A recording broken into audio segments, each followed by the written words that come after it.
Welcome to the Path Podcast. It's October 18th, 2023. My name is Tani. I'm here with Auk. And today we have an awesome guest, Luke from RiGd. Hello. Thanks for being here, guys. Of course. Yeah, stoked. Yeah, Luke from the Path. That's right. How you been, Auk? What's new with you? I've been doing well. I managed to wash all the makeup off my face from a presentation I gave. We talked about it a little bit in our last podcast. Yeah, Yeah. you killed it. Yeah, I think I could say it. I think it went well. Thank you. But, I read that. I inferred that from your very humble, positivity about it. And but man, full on airbrushing the face. Crazy. Yeah. Like I expect a little bit of foundation to keep your face looking dull and what have you under the bright lights. But then she busts out the airbrush like you do, like Fergus does with the miniatures. Did you know about Auk being the front person for IRWD one day? No. Yeah, it was quite the adventure. He was front and repping for the whole group. But the makeup thing, that was comedy, complete with sealer. So Jeez. after they paint your face, then they put sealer on you. We got to seal that. I know exactly, right? Anyways, the makeup came off well, so it was good. I had an interesting revelation recently. Okay. So I was riding on a new bike with new gloves, and I just did a move off of a little kind of ledgy thing at Oaks, and I felt like I almost lost my handlebars. Like I lost grip. And I realized that those gloves with those grips kind of just twist. Like I can't really hold on tight enough to stop from rotating.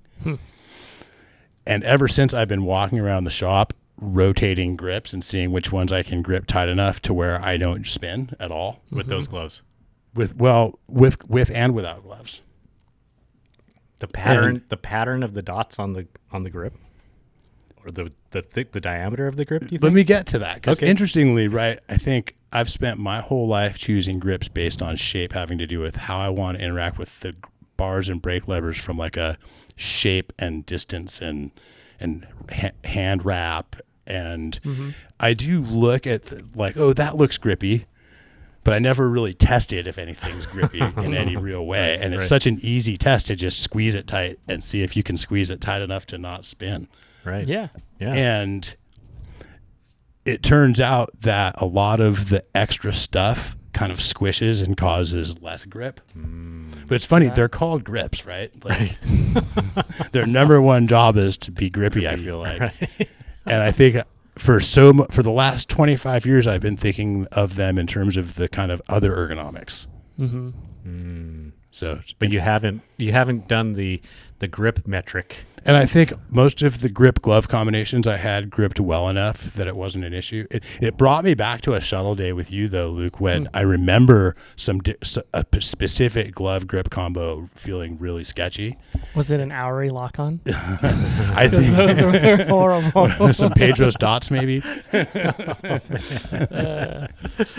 Yeah. Interestingly enough, some of the grips that have almost no texturing are some of the best, but also some that have almost no texturing or some like the foamy XC style grips, I don't get a lot of grip out of. Oh, interesting. But like the race face grips that don't have much going on, I do get a lot of grip out of. Yeah. I mean, pretty much been running a Ruffian or some combination derivative of like the Pro. They which call is it a the Pro Ruffian now. with a waffle and some nubs on top. Yeah. Right. Since I was probably 10. Yeah. Interestingly enough, I hadn't ridden that grip in a while, Yeah. and I went back to it for this build, and that's how this happened. Yeah. Wow. There you go. Full circle. Because you used to ride that Yes. almost exclusively, right? Yeah. Yeah, I never got personally, again, this is just a personal thing. I never got along with that grip. I guess I don't anymore. I think I liked the idea of it more than I like the reality of it. Well, early on there was like there was two parties. There was the Ruffian party and the Rogue party. Like especially even in the BMX, and typically it was bigger hand people preferred the Rogue and then smaller hand people were Ruffian. That was sort of like the initial logic. Yeah. Now I don't think it The Rogue had more padding and a bigger diameter. Yeah. I feel like the original Ruffians with a little bit of the knurls worn off have a really good grip. Yeah. And I think it's the waffling that was hurting my grip to a degree, and how I was interacting with those particular gloves that have like a plasticky, grippy thing on the glove. Now, are you experimenting with non-lock-on to get the added squishy factor? Because that's another thing I've seen wax and wane is people kind of experimenting with getting more dampening out of the non-lock-on. I don't care that much about squish on grips. And my thinking is that I want it, if I need squish, that's a Band-Aid for too much weight on my hands. Yeah.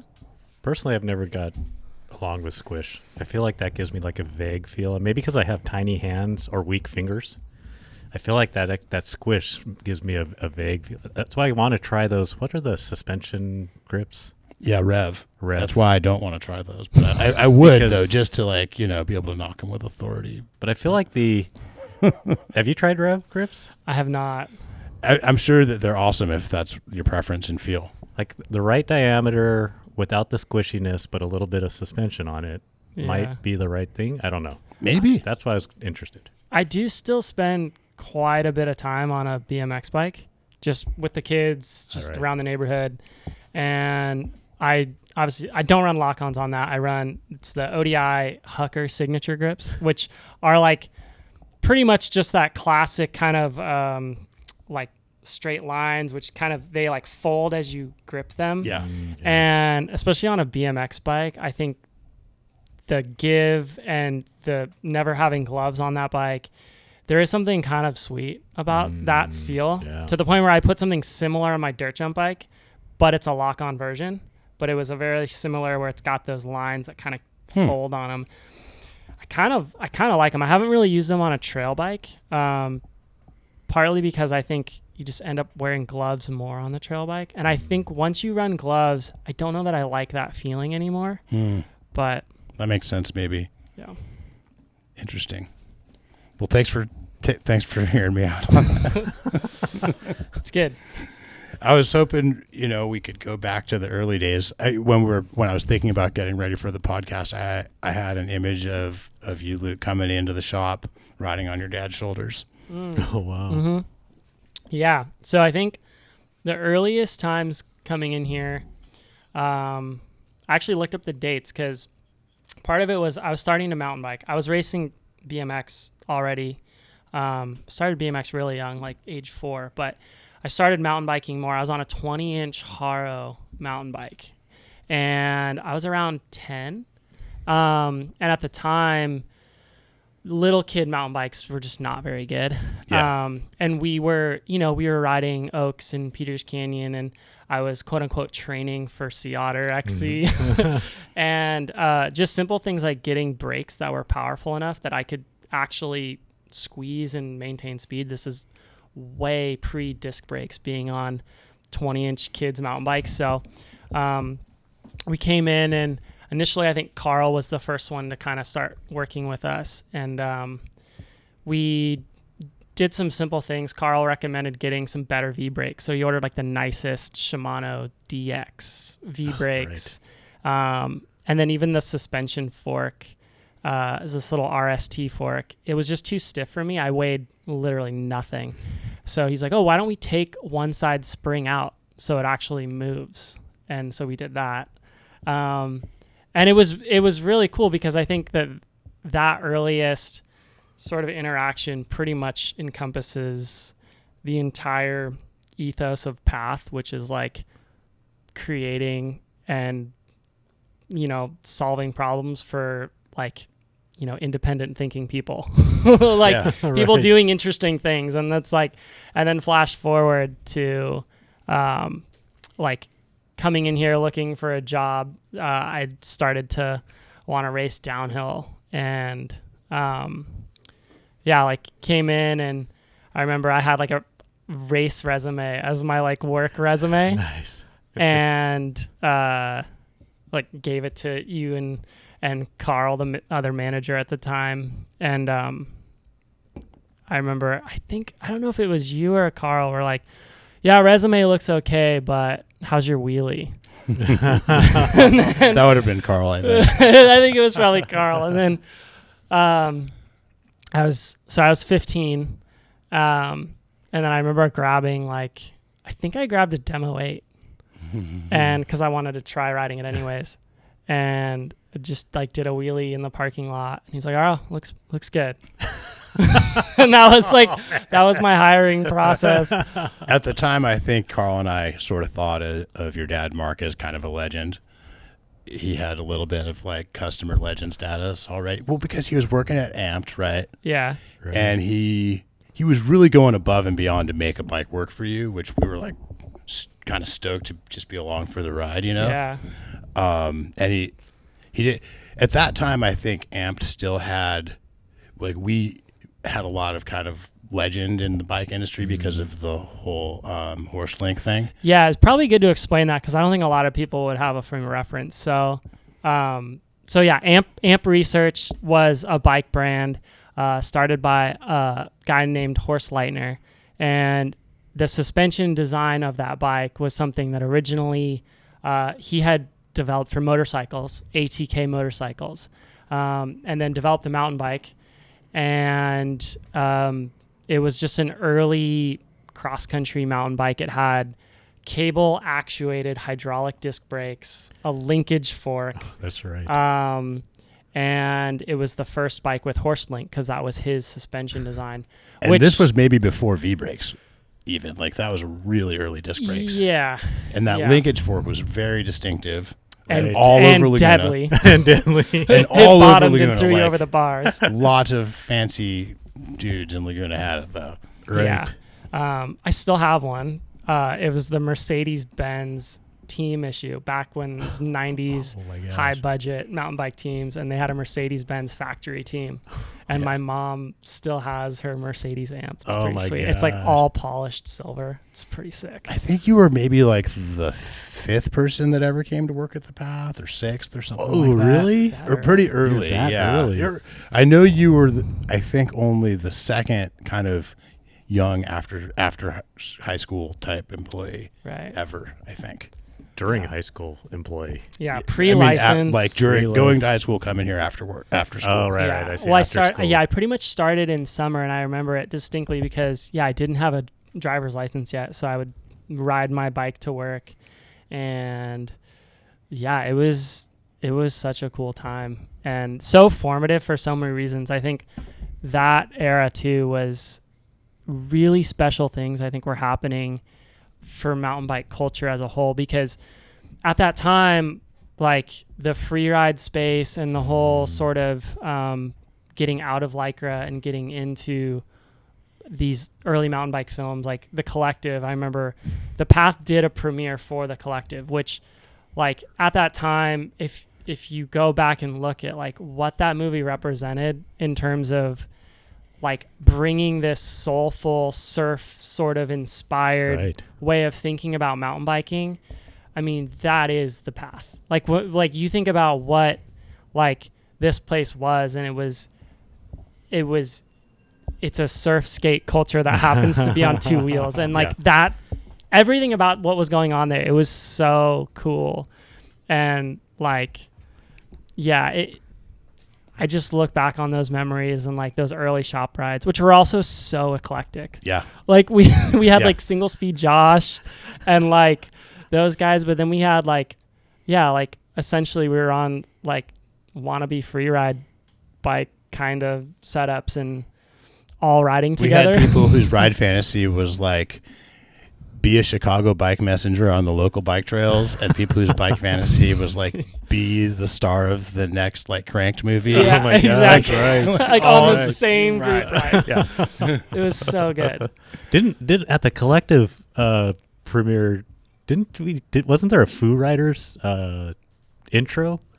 Didn't Winston? We did that. We did Winston's great like bloopers reel. I forgot about that. Were you on the shuttle ride that we did with the creators of that? I don't know. Oh, with the creators of the Collective. Yeah. We've talked about that on the podcast before because there were some bees and there was some cursing SoCal moments and stuff. Really? Oh my gosh. Like in a good-natured way, like because of bees and stuff. But, yeah. Freaking SoCal. So I don't remember who. Do you remember who gave you the name Charger? I think it was Carl. It has to be. And that then would be my Maxwell guess. really like adopted that. And The Charger, man. Yeah. Yeah. Best nickname ever. Yeah. It stuck. Does anyone still call you that? Only Carl when I take my cars in to be worked on, and Maxwell when you see him. I think everyone else has since moved on, but still will proudly own it if anyone wants to throw that out. Maybe I can pass that down to my children. Yeah, I would They be could Charger really. juniors. I would be really, really stoked if someday your wife said Charger to someone. Get over here, Charger. all three boys come running. That'd be good. Yeah. Man, it's been some great times. We used to have such good shuttle days, like when we were like training for downhill, and Yeah. it was awesome.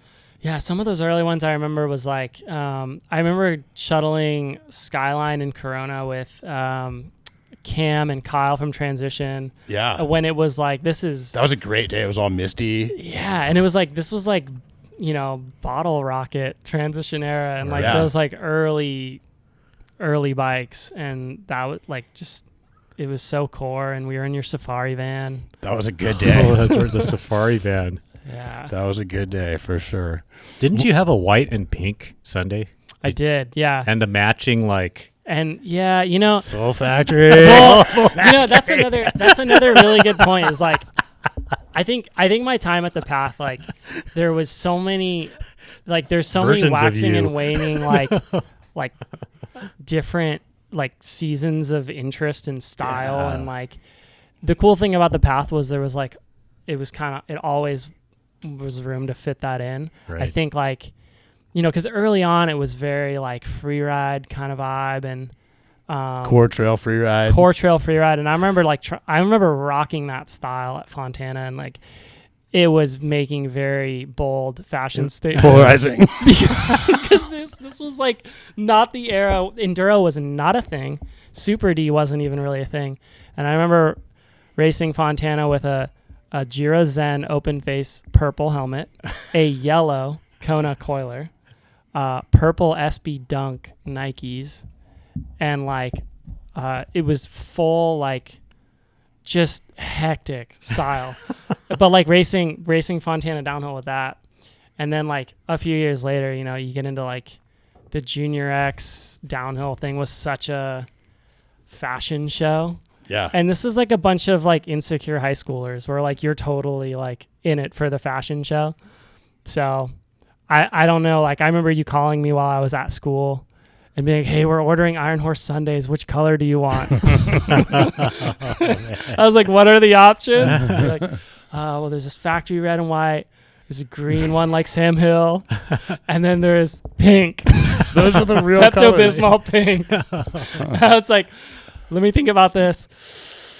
Pepto-Bismol pink. And like man. just owned it. I don't know That why. was like before the first and second like Pink is Tough movements too. No, it was like completely out of left field. Like, I'm going to do this. Like 10 years before the Pink Nomad, like maybe Like- 15.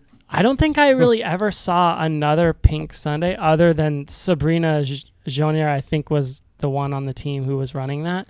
And like, that was it. Like, no one ordered that spec. I should have gotten a better deal on it. if you waited a couple months, you might have. I love that bike. I love that. Well, yeah. I mean, the Sunday I mean- was legendary. Such a good bike. Such a good bike. Yeah. I really missed that bike. And the colorway. I mean, It from a was guy coming vibe. from the 80s, I mean. Yeah, and that then was but I like- paired it with like Captain America, red, white, and blue Troy Lee gear. Like it made no sense. Like it was completely like, what are you going for? I wonder if I have any pictures of that. I think one of my favorite shuttle moments was you on the phone with AAA when I think Sanjay's truck broke down. I broke Sanjay's truck. I mean, think. you Oh my maybe God. had the Or I, key. I You had the happened key. to be driving when, When it it broke. decided to break. And I think you had AAA. Yeah. maybe, Well, I I'm think. sure I called my dad and got his AAA card or something. And you're trying to explain to the dispatch person where we're at. And I think they asked you if it's rural. And you're like, what? And you're like, rural? Rural. Yeah, I was like, I don't think I had like come across that word before. They're like, is this urban or rural? I was like, rural. And it just stuck. Like the way I said it was so. It was classic. It was inside joke fodder forever. Yeah. That was a great day too. We got towed back up to the top of the mountain at Idlewild in some of us in the tow truck and some of us in the vehicle being towed up the mountain. Oh yeah. Kind of sketchy, a little sketchy. Maybe. Different times for sure. How did you get into mountain biking, or was there something before mountain biking? Well, like yeah, BMX, you said. Yeah, I kind of mentioned. So, I got exposed to BMX really young. Orange Y BMX, rest in peace, was literally right around the corner from my house. And, my dad grew up racing moto and then like enduro and desert stuff. And so he had always been kind of around, two wheels. And then when he was like kind of newly married in the kind of like 80s, mountain biking kind of first really started to gain some steam. He was in early. So he designed the original Share mountain bike jersey. Fun fact. Oh, nice. And then I didn't know that. That's awesome. Yeah. And then just like some of those early characters, different Rads guys and, like Dean Bradley. I don't know, just like he was around those circles. So he was exposed to mountain biking super early. So he got me into it pretty young. And I just, growing up, even when I was like really little, like he would go up to Mammoth to race the XC and, just, being on his handlebars, riding around the pits and stuff. So had super early exposure. We would go to Mammoth as a family and, kind of around that same time on that 20-inch mountain bike, like we'd go up to Mammoth and do top of the world, just like the main rundown. Right. What year do you think that was? It was like early 2000s. Yeah, like 0102 or something. 0102. Yeah, that makes sense. Yeah. So the path would have been open for like 3 or 4 years at that time. Yeah. So that's what got me into it. And then, I have like a pretty distinct memory of, I think it was our first time going to Mammoth, riding the chairlift, or the gondola actually. And then, just experiencing that. And then I remember being so sold on mountain biking that, we were on 395 driving home and my dad pulled over because I think like the cargo box on the roof or something was loose, and he's pulled off the side of 395 somewhere probably near Lone Pine. And I got out of the minivan and started running down the highway, like on the shoulder back towards Mammoth. I just started running.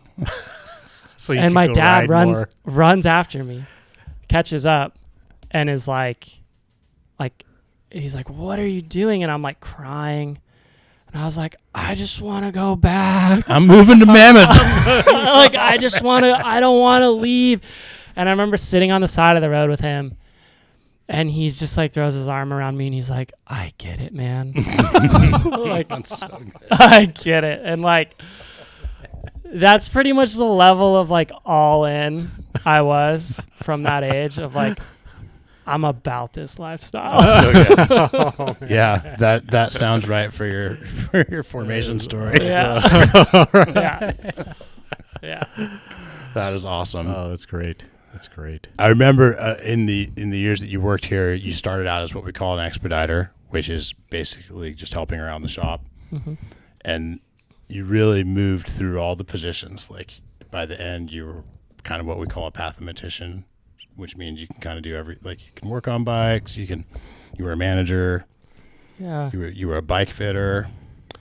I think that's probably too what kept me like, I mean, honestly, I don't think I can underemphasize how grateful like I am for that essentially 10 years of like doing all of those different things, because like I could have just not gone to college. I think I would have been totally fine. I got a philosophy degree anyways, just, worthless. I don't know. I think that's pretty valuable. But I think you're very philosophical about how you do business. But so is like most people from the path. Like there's a lot of like, well, one, people like RiGd, and like there's a lot of deep thinking intellectuals that have come and gone through the years. And part of it is just this culture is so unique that way, of like the type of people, like really intelligent, deep thinking, people that just have been around these walls. You know, it's created such a cool space. But also, yeah, just like all those different experiences, like wrenching on bikes, selling bikes, doing bike fits, like all of those things were just such cool experiences to frame. One, like what you enjoy about work and the different elements. Like I think bike fitting in particular was such a fun season because you kind of felt like a barber where you just like bring someone in and then you have about an hour to just get to know that person and hear their story and really make a difference. Really make a difference. But like also just really make a difference. And there's still people that like Matt Winger from Over the Hump. Like we still talk about, he's like, man, when you did my bike fit, that was such an interesting time in my life. Like so many things were changing. And I remember just like talking to you about all these, and it's like, that stuff is so cool. Yeah.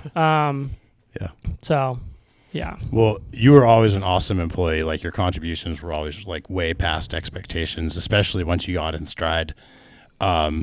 You know, after the like learning to have a job and stuff. But one of the things I think of with you is there's a few people who two things. One is I think that you really affected our culture in a positive way. I think you were one of the first people that really showed that it can be fun and it doesn't have to suck. Because you know that bike tech mentality can be pretty strong. Of like this sucks and no one understands and everyone's stupid and I think you were a really good example early on of how it doesn't have to be like that and set a tone that was really awesome. And for a young guy especially, it's like wow. And then also I remember you're in a small group of people who I feel like sometimes challenged us to be better in a way that was like really good for us. So thank you so much. Yeah. I mean, it was, I think the thing about it, everything always felt like there was always room to kind of paint on the canvas, you know, like I think, you know, my nightmare in life is like feeling like I'm in a cage where like you can't invoke change. And I think that in any environment where you really do feel empowered that you can speak your voice, your ideas and be heard. And then like as an employee to feel like you're empowered, I think is really rare. So being in an environment where I felt like we could do things and we could create things and sometimes they were stupid ideas, sometimes they weren't stupid ideas. Like, but the fact that we had a place to try and experiment, both like in terms of how we were doing things in the shop, but also I think like even deeper, like the fact that we were experimenting with even just the bike setups on the level that we were, like you having ideas about geometry to the point where you're making that custom Ventana, like in the era that was, we're just always experimenting, doing mullets in like 2010 on like 29er stump jumpers. And people who worked here doing it before then. Carl did one way. Carl and Ruby both did it before that. Yeah. Like just trying things, experimenting. Just this has always been a culture of like experiment. I remember Carl's first mixed wheel size bike was a Norco Fluid, and it was 26 front, 24 rear. Ooh. And Carl's like 6'1" and rides like a large, extra large. Yeah, it was wild. That was a long time ago. Yeah. And that bike was rad too. That was one of the first times I ever saw a bike that only had like pretty short travel, but weighed like big bike weight. Right. One story that comes to mind as an example of what I was talking about, Luke, is I remember when, I think it was after you, at some point you kind of like maybe you had graduated from college, or I can't remember exactly the circumstances, but you're like, you know, I've been doing a lot here and I'm going to kind of commit even more. And like, this is how much money I think I should be making or need to make for that. And you put it super humbly and in a very soft, like compassionate way, but you kind of also let me know what you felt like you needed and what you were worth. And I remember telling you, I can't remember exactly how it went, but I ended up going with that. And I think generally speaking, as a result of that, we increased our prices and everyone got a raise. So it was like, we became a better place. Wow. And it was hard. And I was like, that's hard. Like that would be hard. And I think that's right though. And then I was like, but that would change our whole pay scale. So that's awesome. Well, you're welcome. I don't know. Yeah. So how did you stay here through college and then even after?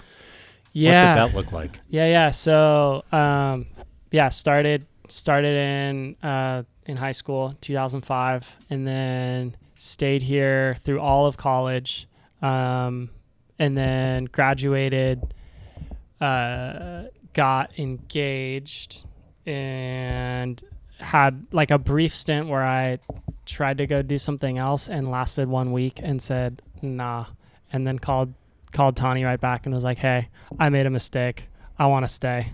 And then came back for, I think, like another close to a year. That might have been when the conversation I'm thinking of happened. Probably. I mean, like newly married and like, kind of moving out of the house and growing up and all that. Having an actual budget. Yeah, like having a real budget and a wife and stuff probably was the catalyst for that conversation. But yeah, it was like a solid decade and it was awesome. Yeah. I remember those times. Yeah. It's so interesting to be like not a shop insider, but like closely associated with the shop. Yeah. And then riding with you periodically throughout those times and having these touch point conversations. Remember you getting ready to get married and, a little bit through college.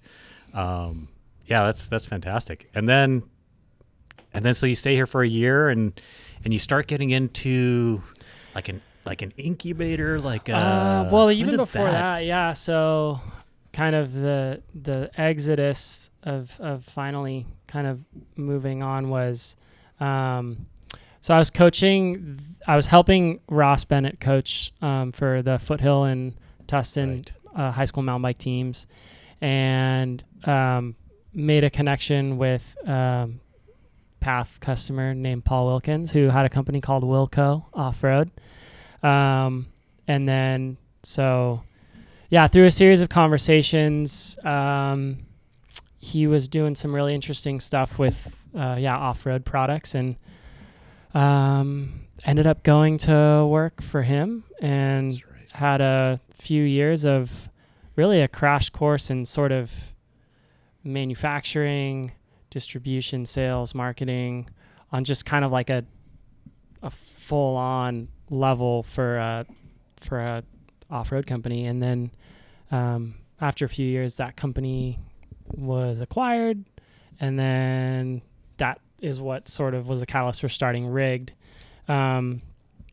which was kind of birthed from after Wilco kind of was acquired and I was thinking about what to do next. I had a product design concept that had always kind of stuck with me, which was they made a product that carried a spare tire for an off-road vehicle or any vehicle that wants to carry an extra spare, and it didn't work with bike racks. So the whole time I was working for that company, I never used it because I don't never not have bikes on the back of my car. And so, started designing a product that could do kind of what that other product did with carrying a spare tire, but also work with bike racks, and then created a design and patented that design and had some early success with that. And then we just kept expanding from there. So that company was started in 2017, really got going in 2018. COVID was very good to us, just like most of the bike world. And then all the while, I had about a 7-year personal goal of making a better bike rack. And so that was something that through all of COVID and then after COVID, we were behind the scenes designing something that solved what we felt were sort of the fatal flaws of other bike rack designs. So we spent a few years doing a lot of FEA, finite element analysis, and real world testing on every bike rack design. And then ultimately came out with something that is just holds a bike more safely, especially in an off-road environment, or just for us, part of the catalyst too is that when you put a bike rack on something that swings out, you just extended the lever further back. So the bike rack's job gets harder. So a normal bike rack may be sufficient straight into the hitch on a given vehicle. And that's also debatable depending on which bike rack, how long the wheelbase of the bike rack is, if it's losing air pressure in the tires, all those things. So, but by the design that we came up with, we're able to hold the bike more secure. It doesn't have any of the fork rub issues that a lot of the traditional racks that go kind of into the fork, your Thules and Kuats and Yakima, like traditional style. And then it also doesn't have sort of the issue of like a traditional one-up style where you can lose the bike if you lose air pressure. So yeah, our initial launch too, the way I describe it to bike people is rather than try and even go into the space of normal, the existing bike rack market, we just figured we'd solve the absurd problem for the absurd person. So we went so overkill. So like our bike rack can hold 150 pounds of bike and do it, and still like you can jump your truck with that much weight. So it's insane. But it's on purpose. The design itself is something that we plan to grow into and create more reasonable weight and cost versions. But it's more a proof of concept to be like, hey, like this is the downhill bike to then tear back into trail bike, so to speak. Almost no plastic on it, or no plastic on it? Yeah, so right now it has no plastic. It's entirely metal. It's entirely US made. It is an absolute like tank of a bike. It holds rack. the bike really. Most bike racks, the bikes flop back and forth quite a bit, and yours doesn't. Yeah, not at all. And we've, like Zach from the Path. We were out and he had a different bike rack on. And I'm not here to trash talk any of the racks because there's a lot of great bike racks out there. And for tooling your bikes around town, down fire roads and stuff, like there's a lot of great products out there. For our application, again, we created a swing out system, and that swing out system, any swing out system, just makes the bike rack's job harder. So we needed to make a rack that was that much better to hold up to that use case. But that being said, Zach was just driving down Holy Gym Wash, and he had his brand new TR 450. We were just taking some photos of different things, and he had his TR 450 and his Patrol on. And within 10 minutes, we stopped, and he had smoked the down tube of the TR 450 just because of the bikes clapping together. Oof. And then the pedals coming around and the combination of the two. Just all these divots all over the downside of a brand new build. And again, it's just because there's movement. Yeah. And the bike rack designers they design that movement. It's sort of like this. It's like this concoction of like how much wiggle can you have, but it's actually like controlled chaos. Yeah. It's actually brilliant engineering, but there are downfalls to that. And again, like most bike rack companies have piggybacked off of a design that was designed 30 years ago with an expired patent, which is why now everyone does a certain style, or a lot of companies do. And it's a 30-year-old design, and you think about what bikes were 30 years ago. 26-inch wheels, super small wheelbases. Think about what a vehicle was like 30 years ago. Like what average trucks were doing, how capable they were. Mm-hmm. Now think about a modern truck that you can buy off the lot with like a middle-of-the-road package on that, and like what people, they can go, what they can do, at what speeds. Think about a modern mountain bike. All those things. Take them into account. Now put that on. People want to swing it out of the way because they're camping with their bikes and they want this whole overland experience everywhere they go. Things needed to evolve. So that's sort of Yeah. So there's the kind of how it operates differently aspect, and then there's the aspect where it just doesn't seem like luggage. It seems like a tool or like equipment. Even the ratcheting is a lot more kind of positive. Yeah, it's one of those things. If you ever get the chance to feel it in person, and like, it is not like anything else you've felt in its construction. It doesn't feel like a bike rack. It feels like something very industrial. It really reminds me that a lot of the bike racks on the market are made by people who make a lot of luggage. It's like a lot of the bike racks have so much, and that's not bad. They have that kind of aesthetic and that value system. And well, and I think too, it's a difference in, we really drew our own lines to setting our goals. And that was something that was actually really hard to keep in design, which was, we do not care if you're going to set your list of priorities and you're going to rank them. A lot of designs that exist, convenience is ranked really high. For us, safety is ranked highest, and then everything else tiers back from that. So we weren't looking to make gimmicks that make it so easy to take on and off, both on and off your vehicle and on and off for your bike. Like, we wanted it to be the safest bike rack on the planet, where like I've had experiences driving my van, which, you know, only can go mildly off-road, but I've had other racks on the back where I get locked into staring at my rearview mirror because I'm watching them get whipped, and I'm just going down the 101 or something. Right. Like, were you there the day we lost a bike off my Thule rack? No. Maybe. Probably, actually, it was in the Crestline area. Okay. Yeah. It happens, and it happens like pretty often, and it's sort of become this accepted, like, oh yeah, sometimes like things happen, but it's like, yo, your bike's $12,000. Like, it shouldn't just like happen ever.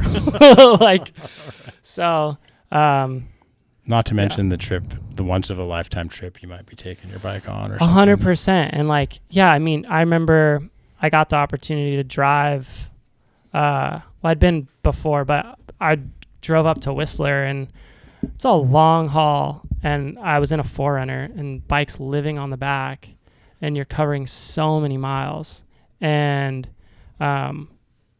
just the added security factor. There's other things too that we implemented where, and I think Tani and Auk, you'll appreciate this. So normally the style of locking your bike is there's some sort of cable that comes out and wraps around your frame. Well, the thing about that is none of us want that cable rubbing on our frame while we're driving. But also, we've all had the experience where we put our bikes on, and then we're on a road trip, and we really have to go to the bathroom, and it's got to be quick, and we got to get in there, and we're like, now we have to stop, and either we've let the cable rub, or we didn't lock it, and now we're going to have to fudge really quick to get it locked. Well, for us, what we did was we created two different lock systems. So the handle itself has it's like a mini core, looks like a hitch pin, but it's really slim, that goes straight through the handle and doesn't allow you to compress the handle. Nice. So it's not touching the bike at all. And any regular thief is going to walk up and try and compress it, and it's not going to go. So there's a way around that. If they were to let all the air out of your tires and like fudge it really hard, like, it's not the foolproof way to lock your bike. But to the average thief, one, they're used to cutting cables. They don't know how your rack works. They're going to try it and get confused and move on to the next bike to steal. But it's something that's a set it and forget it, where you put it in when you start your road trip, and you know that you at least have something locked. And then we have the anchor point for, like, I use the full on, mine's a giant with the coated chain. Right. Which, again, most secure, even better than a cable, but you're sure as heck not going to want to drive down the road with a chain and then go over a speed bump and have that chain go kicking. Right. So it's like, it's just that two-part system where it's stuff like that just like always bothered me, solved for all those little annoying problems. Keeping the honest people honest with that. Yeah, 100%. Right. So your marquee products are the tire holder, the swing away, which Yeah. we didn't really talk about yet. Yeah. So we do have a new, just a swinging hitch, which you can see. We did a video with Brian Blair as our talent. That was a cool video. Thanks for doing that. You're welcome. Him using it on his sportsmobile. But yeah, so it's a swinging hitch with a 300-pound payload.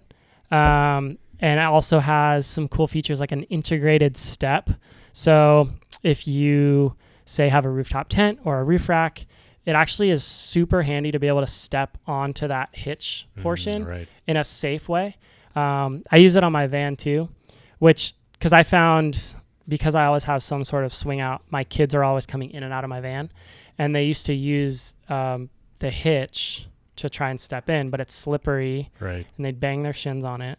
So making this grip tape step, and the grip tape's pretty rad too. It's made by Jessup for all those skaters out there, but it's actually this gnarly one that they developed it for battleships, and it's like super gnarly, like lifetime wear resistant, gnarly grip. But it's a fun fact. It was made for battleships. So, but yeah, that one's called the Ramble Swing. It works on pretty much anything, and allows you to swing your bikes out of the way.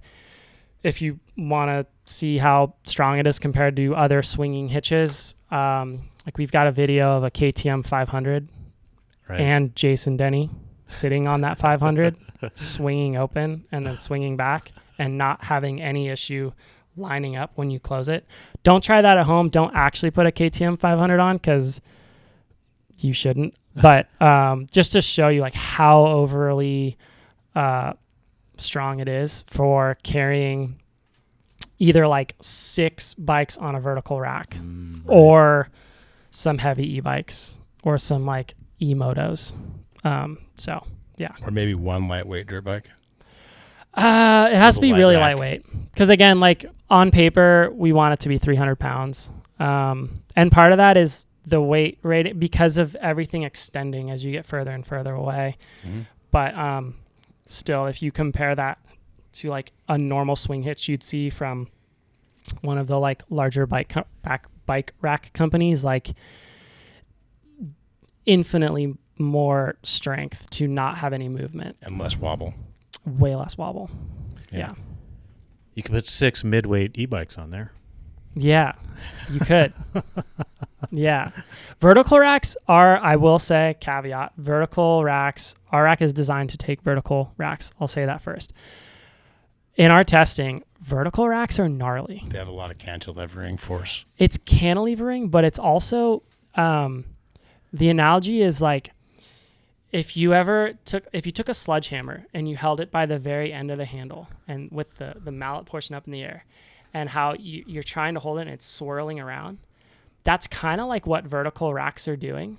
So when people try and put them on swing outs or anything where it's extending even further, what you find is failures in really random places, because it swirls the force around and then pings it somewhere you might not expect, and then creates a crack where you're like, really there? So vertical racks are gnar. They're sick.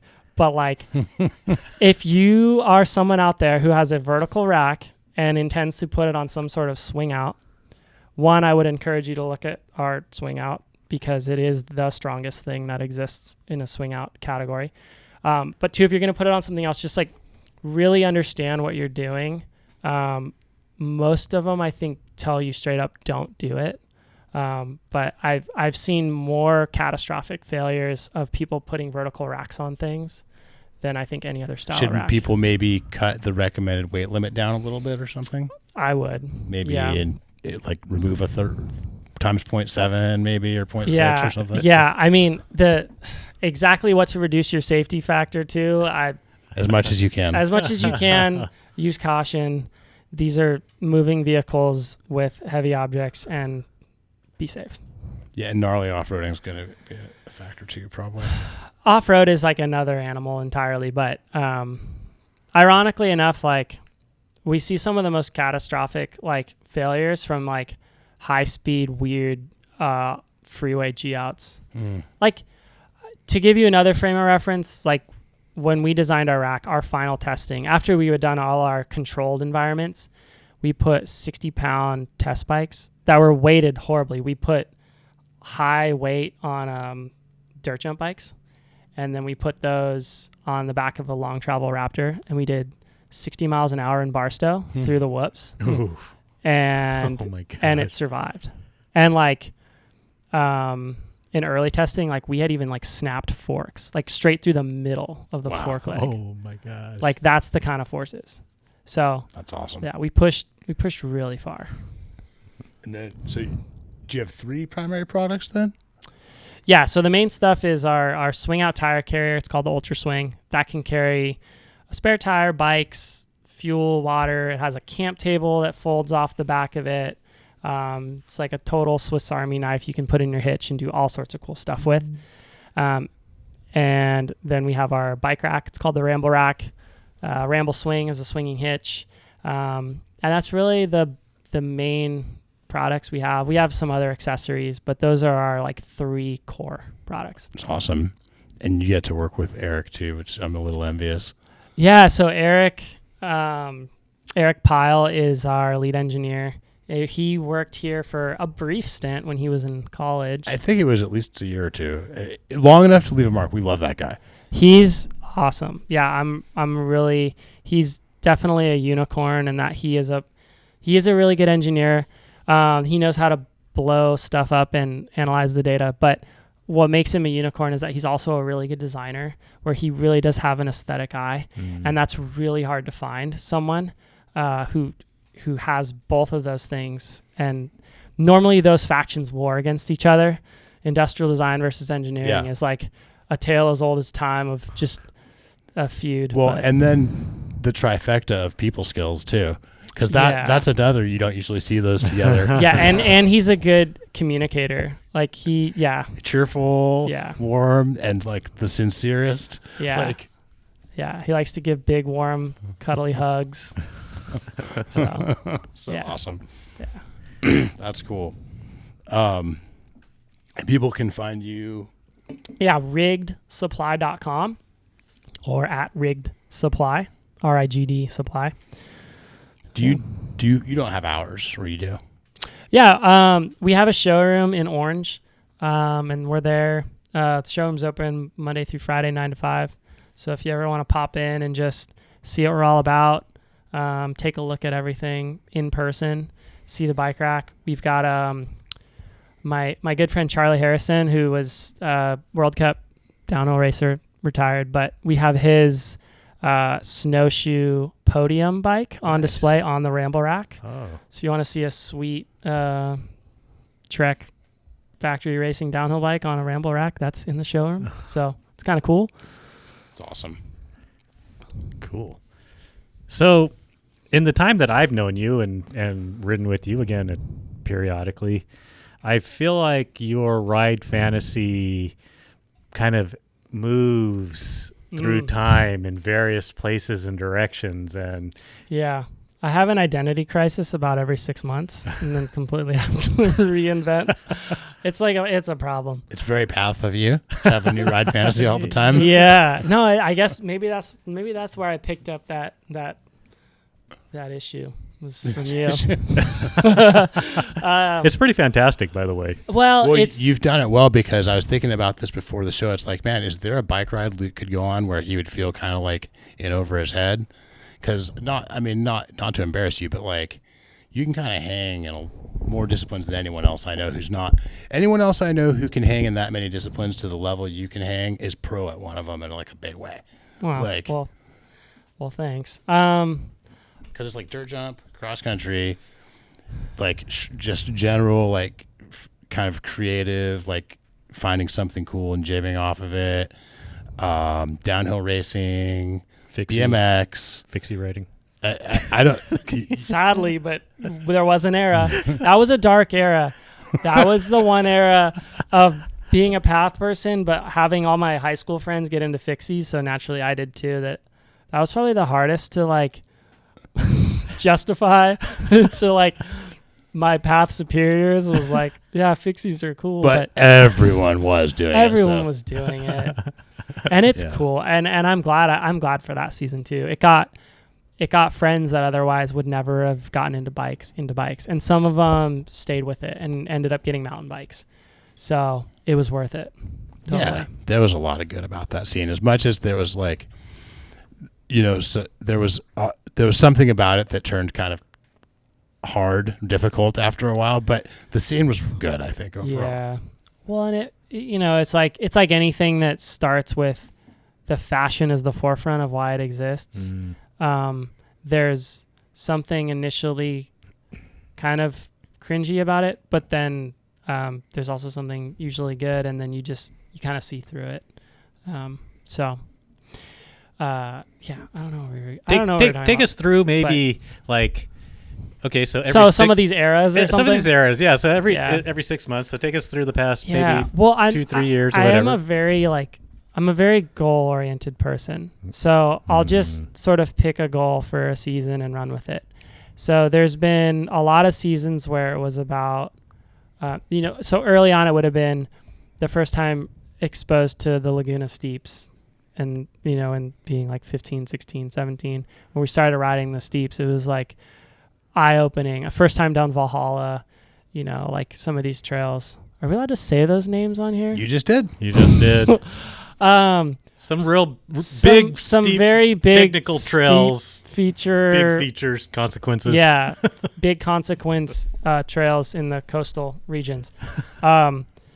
Those really became like, wow, I really want to figure these out. I really want to get competent. What bike was that? First time down, some of those would have been on the Kona, I think. Kona Coiler.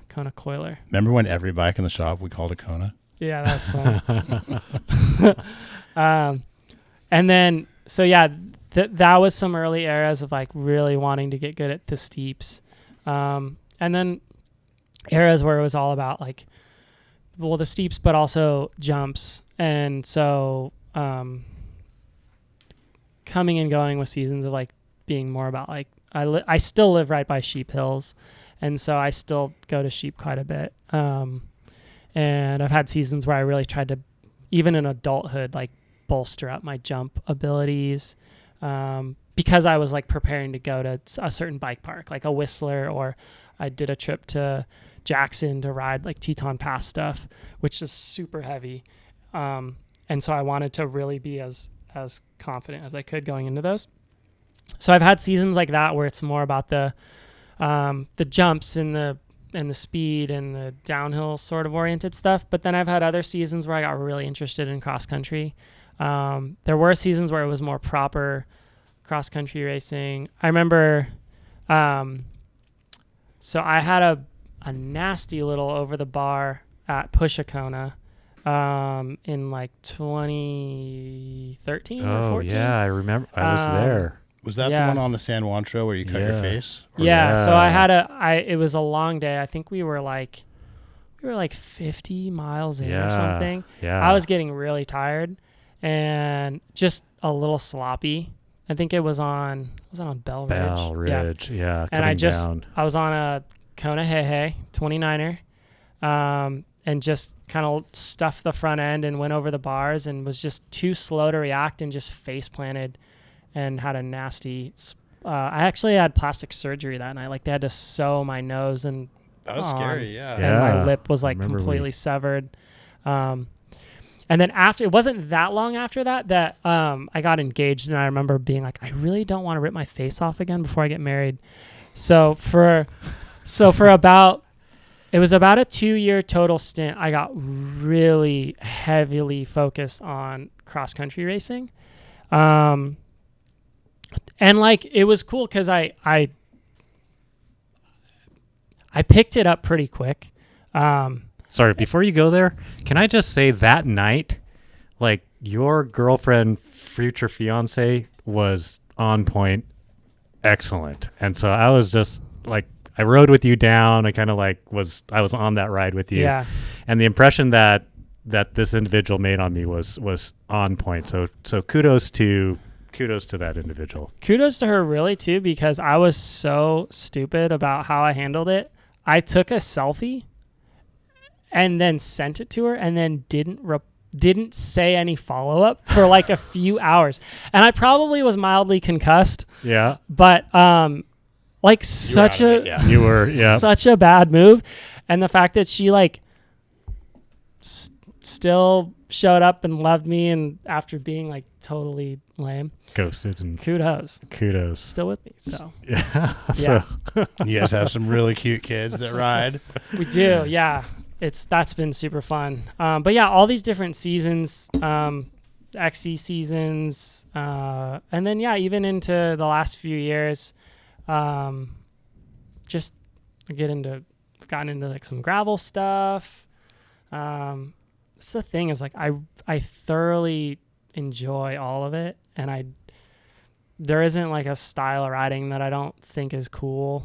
And yeah, like it's just fun to set a goal or try something different. I think that's the thing, is it's like, I remember trying bike packing with Cynthia and John Trask, who also worked here. And like I would love to do all of it all the time. And like, even in this last call it like 7 months has been a really interesting season. I suffered a really bad concussion that has left me with some pretty long-term symptoms that I'm still dealing with. So I haven't been in like shreddy mode. I've been very tame and very just like down country at best with this type of mountain biking I'm doing. But also still spending time with the kids at pump tracks and riding the BMX bike, but just being really safety mode for sure right now. But it's like, even that, like it's all fun. Like it's all soul riding. Yeah. That was always a line of yours that I always really liked. Soul riding. Yeah. And that is very true to the essence of, I think, like, yeah, what path rides have always been is a soul ride. Whether it was shuttling or getting lost in some sage. Right, 50 miles into it. I've always appreciated riding with you, because sometimes I'll take my camera and when we ride, and I always have to say to Luke, hey, if you want to stay in the camera, if picture for more than 30 seconds, just dial it back a little bit. And I feel like I always get the sense, like even when I'm editing the images or the video, like you're enjoying yourself even dialing it back there. So it kind of really comports with kind of this whole, every space that you're at, you can enjoy. Yeah.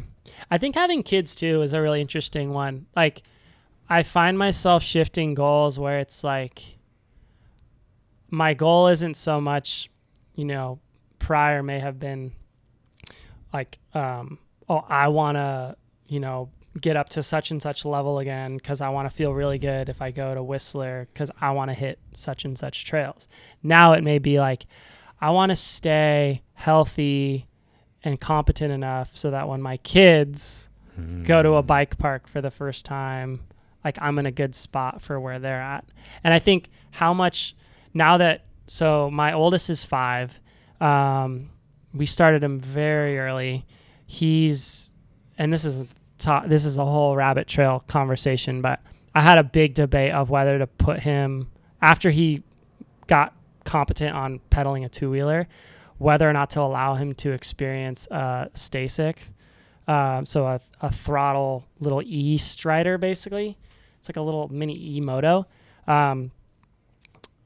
I wrestled because I knew that by putting a kid on something with the throttle that young, their skills are just going to catapult because they are learning things at speed so young.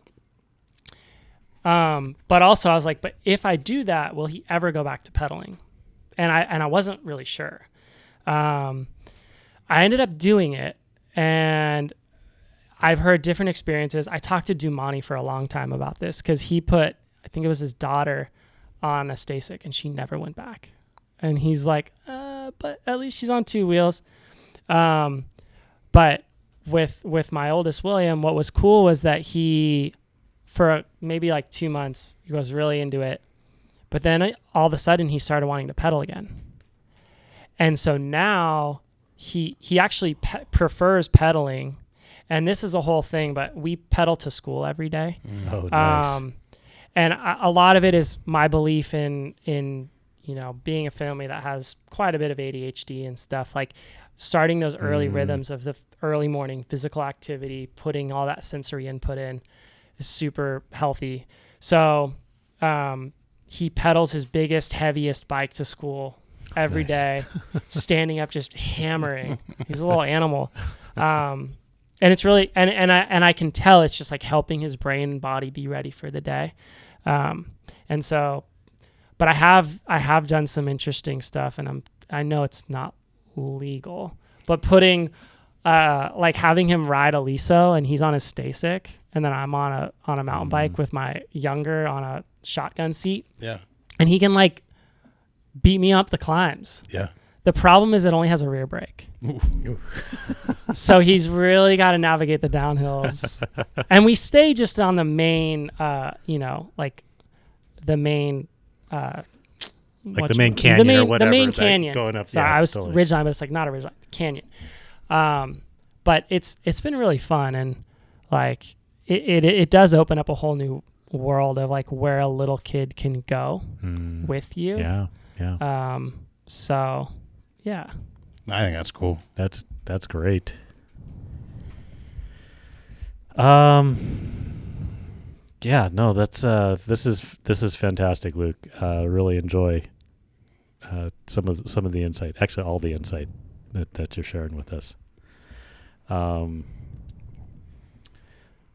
Let's see. I got a little bit of news. All right, let's jump into news. The OC Mountain Bike Limestone Race is November 11th. Have you done that one before, Luke? Mm-mm. So that's in the kind of closed space, kind of, I guess it would be like north of Whiting. Or that. I would love to check that area out. Yeah. I'm not going to do that race this time, but that seems like a cool opportunity to ride those trails. That is super cool. I always look at them when I drive through the canyon. Pivot Demo Day, November 12th. You got to sign up for a bike or just come say hi to the crew and maybe get to throw a leg over a pivot when it gets back from a demo or something. But that is by reservation. What else do we have here? Pivot just launched a new brunch ride special, which is basically their ride level build upgraded to Fox factory suspension. And lowered the price by like $1,000. So it's like it's $5,000 and it's a pivot and it's got factory suspension on it. Sweet. Dang, nice. And that's for the Switchblade and the Mach 6. Nice. We can ship those now because we can ship pivots now, which is kind of cool. Lower 48 states. Yeah, that's actually big news. Don't just gloss over that. Did we not talk about that on the last podcast? I mean, we didn't really talk. We might have mentioned it, but didn't really talk about maybe some of the implications or how that came about, or like it's been something I've been talking to them about for at least a couple of years, and it's now happening. It's something. So yeah, that's a long-term for me. It's a big relief. It's something I've been working on for a long time. It's awesome. Yeah, so we're open to really be able to serve a lot more customers with really cool bikes. It's not just something that happens and all of a sudden you can click buy and ship on the web. And now I think pretty much almost every bike we sell fits into that category. So that's awesome. That's fantastic. Which kind of dovetails into this. We're having the great fall 2023 bike clear out. It's really historic pricing, like for real, like crazy stuff. Man. Like 2022s are 30 to 50% off. 50% off. There are seriously new bikes for half off. And 2022 is 15 to 30%, or 2023 is 15 to 30% off. So.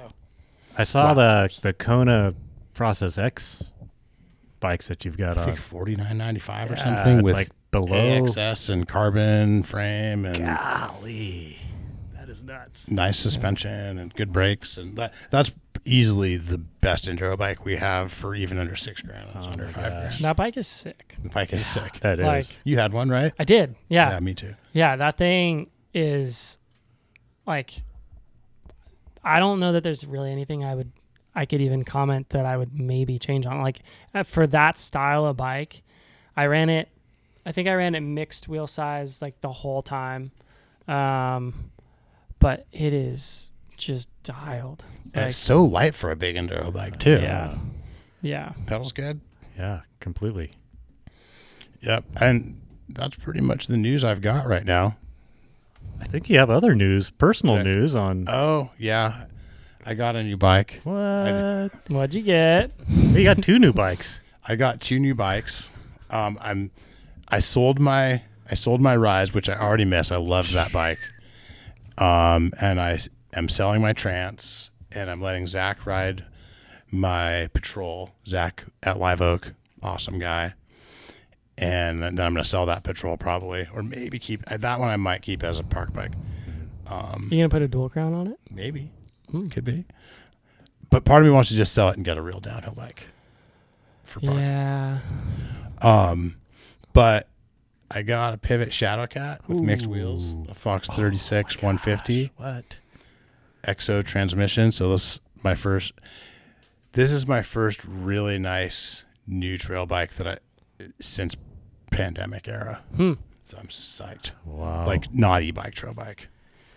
Let's go pedal. And it weighs 29 pounds. And what, with pedals. like, I guess, talk me through your ride fantasy on that. Like, what is it about that bike, that travel, that you're, like, excited about? So bikes that I think of that I had in the past that I sort of want to, like, emulate. So I guess to me, this is like long travel down country, basically. Yeah. I want the modern representation of like some of the Trances and 5010s that I've had. Yeah. And even like a bike that comes to mind that like I really messed with that did some of the things I want out of this bike is the Kickapoo. Oh my gosh. Okay. I know where that Kickapoo is. Yeah. That's a cool, that red and white was a cool color. But I don't even know how to relate that to the modern world. these days, You're going to need to translate trail bike. Kickapoo So to- lightweight trail bike. Yeah. I think that was downcountry for its time. A very Okay. capable Downcountry lightweight like trail. the intersection of downcountry and trail. Yeah. Okay. But from like a downhiller's lens Yeah. Yeah. for the time. Yeah. And so yeah, this is the bike that I would take. This is going to be my lightest bike, my shortest travel bike. Oaks Ride Fantasy. Yeah. Yep. Maybe pedal up to if I ever don't bring an e-bike, if I do Joplin or something. Yeah. If we ever did another Pushakona, I would have to do whatever it was that we had to do if we didn't have a heavy enough bike. I forget. But Maxwell would give you a huge bear hug or something, which would be awesome. You could put Cushcore in it, get it over the 30. Yeah, I probably will put Cushcore in it. That'll put it It's right. funny that back then 30 was heavy, but these days under 30 is really light, Yeah. Yeah. unless it's full XC. Have you guys done a Cushcore, an updated Cushcore debate on the podcast? Let's do it. Okay. Well, it all started so I've been like diehard Cushcore missionary for a while now. Right. And my good buddy Charlie, who has much higher credentials than I have to be talking about his testing and bike setups and whatnot, Charlie Harrison, he talks mad crap on Cushcore. Yeah. And I at first I was like, maybe this is just a Charlie thing, because he's kind of a crotchety old man trapped in a young person's body with his bike And setup. he's old school for sure. And like Nico will tell you the same thing. And so I was like, okay, like who else? And he's like, let me text Reese Wilson. He texts Reese, and Reese says the same thing. And I'm like, okay, all right. So we've got like legit credentials now that are saying nah. Yeah. And I'm like, so why? And part of me has come to the realization that this is sort of like, for us mere mortals and our speeds and inputs, like I think what we benefit from Cushcore is we can run lower pressures, we get compliance, we get rim protection. But I think for them, the forces they're applying, it's almost like new physics are involved. Mm-hmm. Like it's sort of like, and this isn't an exact correlation to the same physics, but it's kind of like rock crawlers in truck world. Rock crawlers run beadlocks. Yep. Gives you low pressure, lots of control. Trophy trucks do not. Sure. And if they tried, it's catastrophic failure. And in the same way, in testing, from what I've gathered, they actually blow up more wheels in downhill running Cushcore than not, because once there's a certain force pushed past the limit, it's actually a more catastrophic failure of the wheel. And because they can't feel if they're destroying the wheel. Right. Potentially. Well, there's all sorts of factors, and I'm not one to speak to like all the details of all the different reasons why it is, but I just found that really interesting. And at first I was kind of pissed off because I was like such a super fan. Yeah. But also I became a super fan because one of my eras of riding that I got really into was riding all of the steeps on a hardtail. Yep. I just took that on as a personal goal to get really good at riding steeps on hardtails. And so to do that, I started utilizing Cushcore really heavily, because to get down like the steepest of the steeps, you need every ounce of control and traction you can get when you're on a hardtail and it's chattering on the back end anyways. Yeah. Right. So that's kind of like why I was like, this is awesome. And because I use it on a gravel bike, and it's awesome on a gravel bike. Are you gonna take it out of your big bikes? I have found more and more that I only really wanted in the rear. I think just part of it is as my riding has been mellower, I just don't need it in the front like I used to. But I've always had so many rim damages that to at least have an XC in the rear. Yeah. So I have some opinions about this. Okay. So I know about this. I've seen some interviews with enduro pros and downhill pros where they say they don't run Cushcore. Yeah. Some top people. Yeah. There was a Pink Bike article where they interviewed a bunch of downhillers. Notably, most of them weren't in the top 10 that they interviewed. Okay. I think that like when you run a double barrel shock back in the day on a downhill bike and it's really planted and some people feel like it's kind of dead and they don't like it. I could just never get it set up right. It's too many knobs. Fair, but you know how, or another example is like rebound speed. Yeah. Some people like a slower rebound. Some people like a faster rebound. Uh-huh. And as soon as you find someone who's got to be right because they're so fast, there's someone faster than them with the other answer. Mm-hmm. Like endlessly, it seems like. Okay. And I think that to a degree, like the certain shocks and certain suspension linkages, some are more planted and others have more feel and more pop. Mm-hmm. Some riders prefer one or the other. And I suspect that the riders who prefer the more feel, more pop also prefer no Cushcore a lot of the time, or also maybe sometimes the same people who prefer no Cushcore. I also think, though, that there's kind of a lot of the same mentality where like roadies all thought they needed lower bars and just like old school woo-woo likeness in downhill, in particular in downhill. And like different is scary and weird. And I also think that rim and tire sponsors discourage the inserts, and especially discourage talking about the inserts, because I think they think it makes their product seem weak, that it needs an insert. Yeah, I think, so like Reese and Charlie fell on one side of it. I talked to Nico about it too, and Nico's response, and again, it was sort of like an off the cuff remark, but he just from like a vibration dampening standpoint seemed to like, that was sort of, I think he had probably already done a lot of like,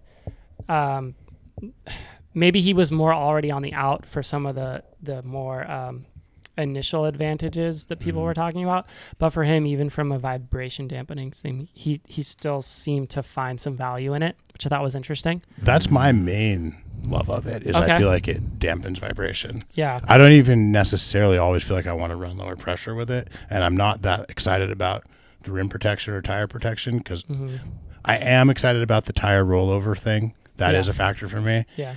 And I really feel like I can feel the vibration damping change. I also can see how that's not necessarily faster all the time if you just ignore the vibration and charge harder. Yeah. Like, No, totally. Like, yeah. I suspect though that this is like, remember when 29-inch wheels didn't work for downhill? I suspect there's a little bit of overlap here in that kind of thinking. Yeah, that's always a big thing, and like you see, and it's funny how much like when you listen to different riders. I remember having this observation, and again, like I don't know him, but I remember listening to a podcast with Troy Brosnan, and he was saying, yeah, mate, like mullets aren't for me. Like I've tried it. It doesn't work. And I remember listening to this podcast being like, you're wrong. You're wrong. You're stubborn. And then it was like maybe a year later, he went back and then he won the first, I think it was like the first qualifying by like some absurd margin. And I was like, how much was your attitude? Like, and that's like something to not rule out with a lot of setup stuff.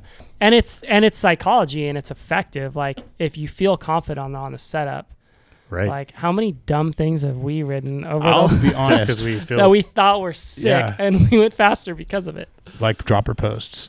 And honestly, I resisted Cushcore. And part of my resistance to Cushcore is I just didn't want to go through the learning curve of installing Cushcore, and I didn't want to be dependent on someone else to like fix a flat or replace a tire. Have you gotten a flat? And no, I got my first one on recently Cushcore. With Cushcore. So I was at the top of Skyline, like at the ball, and like I just like flat rear tire, and then a slice like too big to kind of do anything with. So I strapped the Cushcore in the center of my front triangle with like a Velcro strap that I had from something, and then tubed it and then rode out. And honestly, like it wasn't that big of a deal. Even like having like because I rode from my in-laws house in Corona all the way to the base of Skyline, up Skyline. So it was like a decent ride home. you had to sort it out. I had to sort it out, and it wasn't that big of a deal. It wasn't hard to unbead the tire. No. Good. And I can do Cushcore installs like with one tire lever, I'd say in the same time, just as easy as a normal tire. It's a bit of a learning curve. There's a learning curve, but once you understand what you're trying to do, like it's your thumbs have to get stronger, but like it's not that hard. It's one of those things too where when someone's really, really talented, you can't tell them. Like they're right. Like, you know what I mean? Isn't that frustrating when someone's just better than you? It's like, and you don't agree with their setup, but they're better than you. Yeah. And I might, I think there's also I think it, for me at first, all the tire inserts came off as a little goofy and a little bit like kooky even. Yeah. And maybe they're still some of them might still be seeing it that way too. It does have, if you have never seen a tire insert before, it has kind of a kooky vibe to see one. Well, I always thought Exonic double walls were kooky. Yeah. And you all ran them. Yep.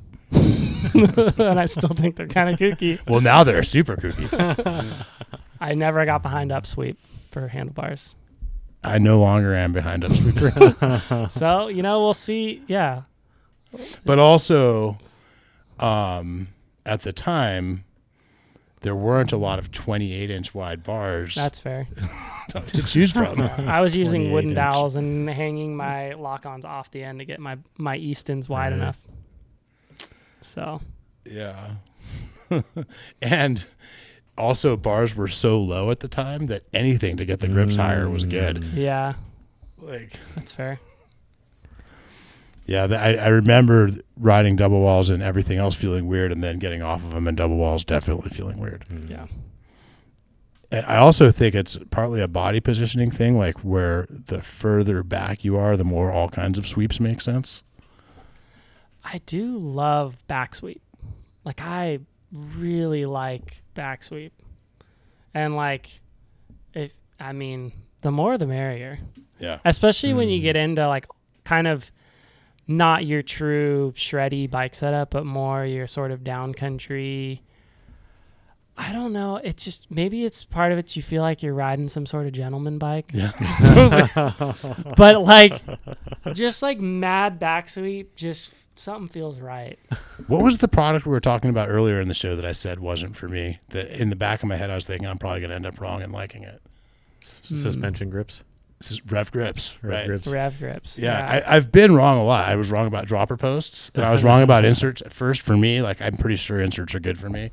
I'm pretty sure I'm not just like tricking myself into liking them, and maybe I'll end up liking Rev Grips too. I mean, maybe. Yeah, it's funny. For as stubborn as you are, you've created such an open-minded environment. Well, I was wrong about those things, but I wasn't mad about them. Yeah. Right? I was happy. Whatever. Yeah. Yeah. I was wrong in the sense that I thought they weren't for me and they turned out to be for me, but I was never like, no one should have a dropper post. Yeah. Right. And that's a big distinction. Yeah. Cool. Maybe that's a podcast. I think it might be. All right. Word. Thanks, Luke. Thanks, Auk. Yeah, thanks for having me. Jake. We'll have to have you again. You were an awesome guest. Thanks to all the listeners and stakeholders and pathers and people who we work with and customers who come through the doors and all over the country. And let's all remember to love the bike we ride. Cheers. Cheers.